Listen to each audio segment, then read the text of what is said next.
Welcome class 8th.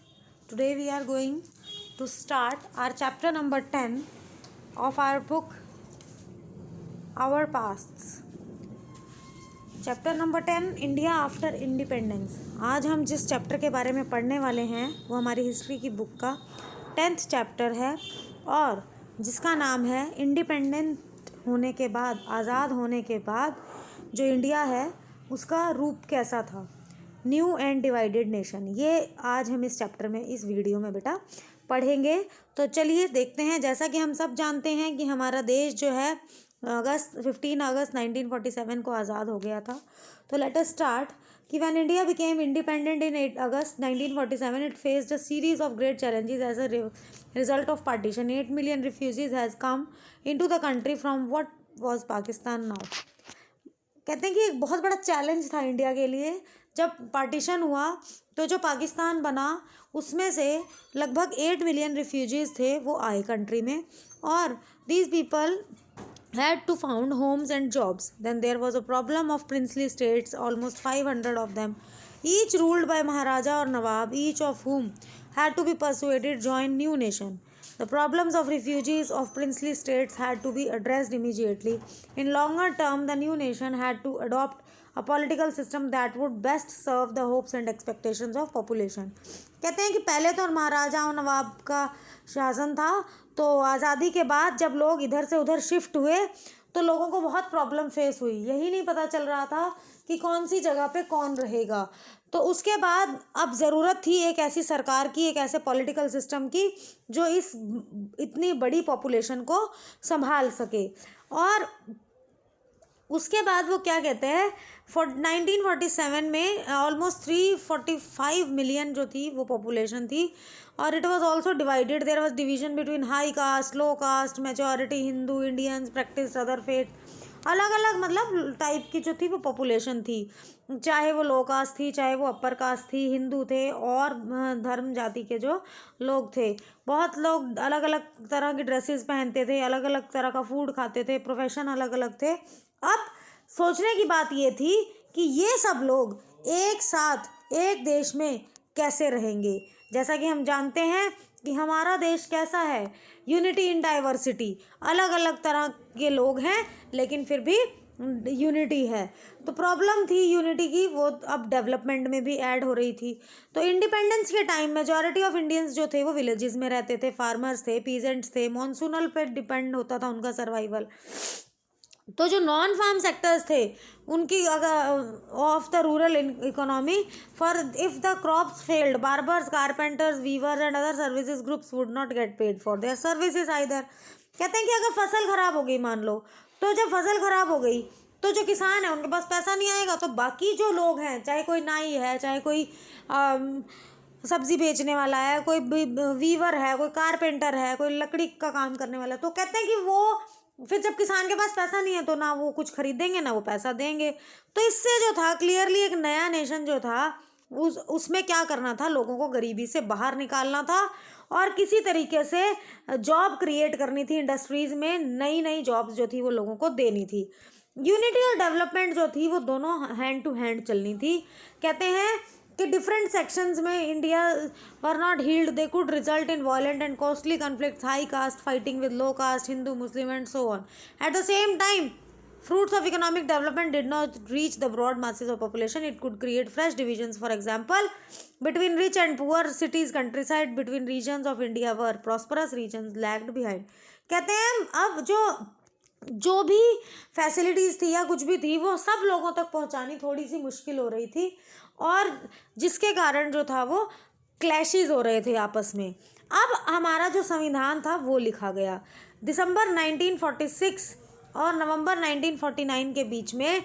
300 years Indians ने एक meeting की देश का भविष्य सेट करने के लिए, और ये जो मीटिंग थी कॉन्स्टिट्यूंट असेंबली की दिल्ली में रखी गई।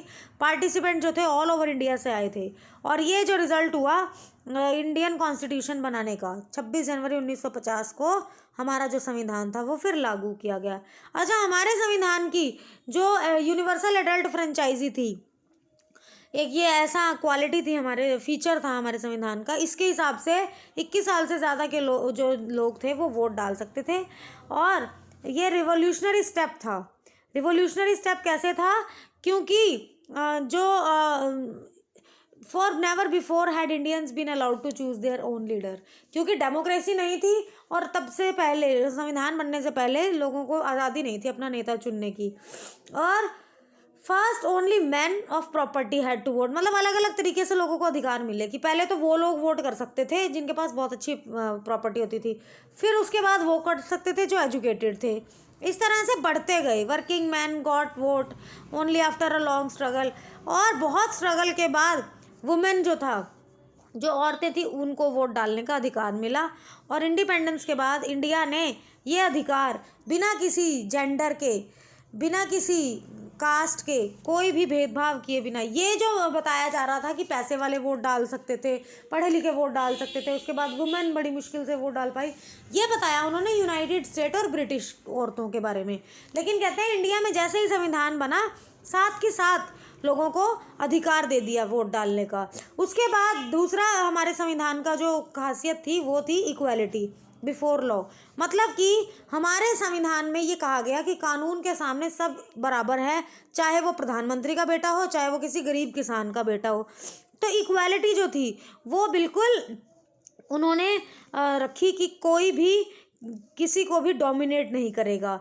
उसके बाद थर्ड फीचर था हमारे कॉन्स्टिट्यूशन का, वो था स्पेशल प्रिविलेज देना पुअर और जो डिसएडवांटेज सोसाइटी पार्ट है हमारे देश का, उसमें क्या था, जो अनटचेबिलिटी थी वो ख़त्म कर दी गई। और हिंदू टेम्पल जो थे सबके लिए ओपन कर दिए, जो पहले सिर्फ हाई क्लासेस के लिए थे। उसके बाद वो कहते हैं कि constituent assembly also recommended that certain of percentage of seats legislature also as well as in job government reserve for members of low caste. कहते हैं उसके बाद रिजर्वेशन भी कर दी, ताकि जो लोअर कास्ट के लोग हैं वो मंदिरों में क्या, नौकरियों में क्या, सब जगह इक्वली वो पहुंच सके।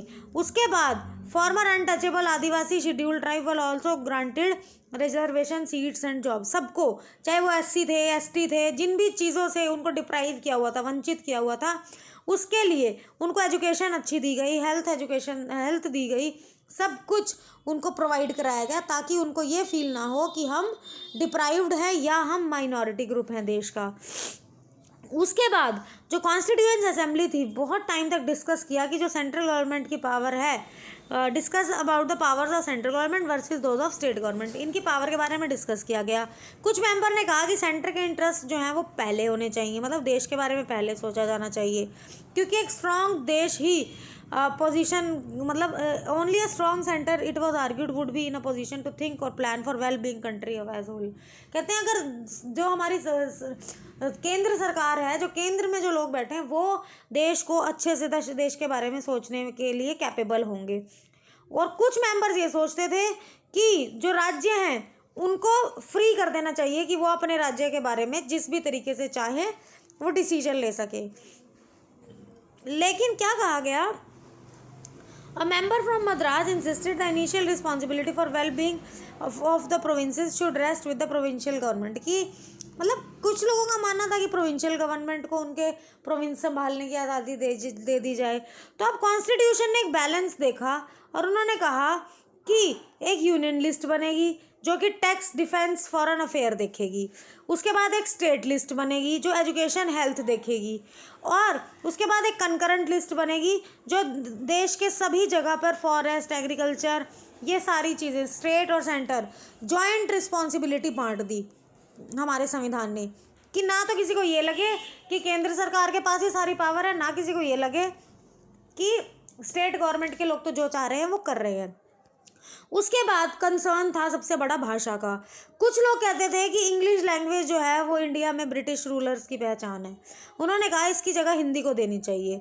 लेकिन कुछ ऐसे राज्य हैं तमिलनाडु वगैरह के, साउथ के, तो वो कहते हैं कि हिंदी तो हम बोलते नहीं हैं। तो टी कृष्णमाचारी ने कहा कि साउथ इंडियंस की तरफ से कि अगर हिंदी उनके ऊपर थोपी गई ना तो हमारे राज्य को अलग कर दो देश से। तो अब फाइनली क्या हुआ कि जो हिंदी है हमारी ऑफिशियल लैंग्वेज है और इंग्लिश जो है वो कोर्ट में, सर्विसेज में, कम्युनिकेशन, एक स्टेट से दूसरे स्टेट में कम्युनिकेशन करने के लिए यूज़ की जाएगी। भाई किसी के ऊपर कोई भी भाषा थोपी नहीं जाएगी, क्योंकि हर राज्य की अपनी एक भाषा है। बहुत इंडियंस जो थे उन्होंने कंट्रीब्यूट किया ये संविधान बनने में। B.R. अम्बेडकर जो थे वो चेयरमैन थे ड्राफ्टिंग कमेटी के, जिनके सुपरविजन में डॉक्यूमेंट फाइनलाइज हुआ। उन्होंने अपनी स्पीच में कहा था कि जो पॉलिटिकल डेमोक्रेसी है वो इकोनॉमिक और सोशल डेमोक्रेसी को अकम्पनी करके चलेगी। उन्होंने कहा कि राइट टू वोट जो है वो automatically lead to the removal of inequalities between rich poor, between upper lower caste. कि जो अधिकार जो है वोट डालने का अधिकार लोगों को मिल गया है ना, इससे इनइक्वालिटी अपने आप ही खत्म हो जाएगी, क्योंकि सबको बराबर का अधिकार मिल गया वोट डालने का। उसके बाद उन्होंने कहा कि पॉलिटिक्स में इक्वालिटी, सोशल इकोनॉमिक लाइफ में इनइक्वालिटी जो है, we'll have equality in social and economic life, we will have inequality. In politics we will be recognizing the principle of one man one vote one value. In social and economic life we shall be reason social and economic structure continue to deny the principle of, कहते हैं कि अगर हम society की बात करें तो वहाँ वन मैन वन वैल्यू वाली बात नहीं चलती, लेकिन जो हमारा वोटिंग सिस्टम है उसमें इनइक्वालिटी बिल्कुल ख़त्म हो जाती है। आगे आते हैं हाउ स्टेट फॉर्म्स। जो राज्य थे, अब देश के, अब पहले तो हर राजा महाराजा नवाब के हिसाब से राज्य बटे हुए थे। अब हमने ये देखना था कि जो हमारे राज्य थे वो कैसे बने, हमने अब ये देखना है। तो अब हम देखते हैं इसको बच्चे। Back in 1920s, the Indian National Congress main party freedom struggle had promised once country one independence, each major linguistic group would have own province.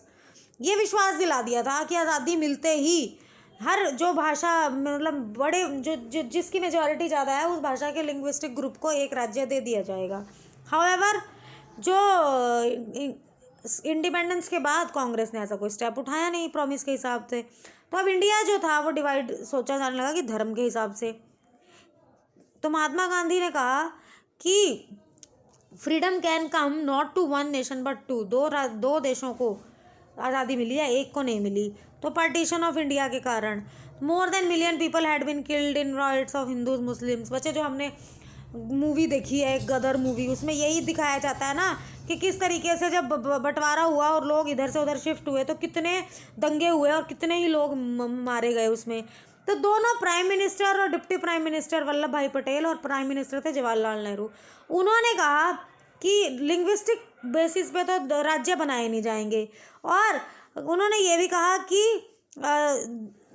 हमें राज्य उस हिसाब से बनाने हैं कि जो हमारा देश है उसकी यूनिटी पे कोई आंच ना आए। अब तो first the last need of India at present moment that it should be made a nation. Everything which helps the growth of nationalism has to go forward. Everything which throws obstacle has to be rejected. कि कोई भी ऐसी चीज़ जो हमारे देश के तरक्की में बाधा बनती है उसको रिजेक्ट कर दो। तो जब लिंग्विस्टिक की बात हुई तो उन्होंने कहा कि ये तरीके से राज्य नहीं बांटे जा सकते देश के। अब कांग्रेस लीडर ने अपने प्रॉमिस को भी, मतलब डिसअपॉइंट हो गए लोग। कन्नड़ स्पीकर थे, मलयालम, मराठी, ये सब मतलब अपना राज्य मांग रहे थे, और सबसे ज़्यादा प्रोटेस्ट तो तेलुगु स्पीकर कर रहे थे। तो नेहरू जो थे उन्होंने कैंपेन किया 1952 में, तो जहाँ पर उनको ब्लैक फ्लैग और स्लोगन मतलब देखने को मिले। ब्लैक फ्लैग बेटे इसलिए दिखाए जाते हैं कि हम तुम्हारे साथ नहीं हैं, मतलब तुमने हमें धोखा दिया है। और वो लोग कहने लगे कि हमें तो आंध्र प्रदेश चाहिए अपना, मतलब भाषा के आधार पर। तो पोतीसीराम मुल्लू जो थे वो उन भूख हड़ताल पर बैठ गए थे तेलुगु स्पीकर्स की तरफ से, और मतलब बहुत टाइम उन्होंने हड़ताल की, बंद किए कि हमें तो अपना राज्य चाहिए भाषा के आधार पर। और 15 दिसंबर 1952 में मतलब 58 डेज़ का अनशन करने के बाद पोटीसीराम मुल्लू की डेथ हो गई थी। और सीराम मुल्लू जो थे, मतलब उसके बाद जो प्रोटेस्ट था वो वाइड स्प्रेड हो गया था, इंटेंस हो गया था। और इस वजह से 1 अक्टूबर 1953 को आंध्र प्रदेश जो था वो बनाया गया। तो ये तो था एक राज्य बनने की बात। आंध्र प्रदेश बनने के बाद बाकी जो लैंग्विस्टिक कम्युनिटीज़ थी वो भी हट गई कि अब हमें भी चाहिए हमारा राज्य। तो फिर क्या हुआ कि Assamese, Bengali, Odia, Tamil, Malayalam, Kannada, Telugu speaker respectively, ये सब जो थे वो अब मतलब अब इन्होंने भी कह दिया। तो लार्ज स्पीकिंग जो हिंदू रीजन था वो अलग अलग स्टेट्स में बंट गया। Later 1960 bilingual state Bombay was divided separate Bombay जो था वो डिवाइड कर दिया मराठी और गुजराती स्पीकर से, पंजाब जो था वो हरियाणा पंजाब में बंट गया, और इस तरीके से लिंग्विस्टिक बेसिस पे बहुत लगभग पूरे देश को धीरे धीरे बांट दिया गया। अब आता है बेटे हमारा प्लानिंग फॉर डेवलपमेंट। अब ये तो देख लिया हमने कि हमारा संविधान बना, संविधान में हमें नई नई कानून पता चले, हमें ये पता चला हमारे अधिकार क्या हैं, हम क्या क्या कर सकते हैं, हम वोट डाल सकते हैं, हम अपने नेता चुन सकते हैं। उसके बाद बात आई कि जो अनटचेबल थे वो ख़त्म कर दिए, और उसके बाद बात आई कि किस तरीके से देश को बांटा जाए। तो आगे हमारे देश को कैसे ग्रो किया जाए, ये प्लानिंग्स चलने लगी। तो ये जो है बेटा हम नेक्स्ट वीडियो में पढ़ेंगे। Thank you.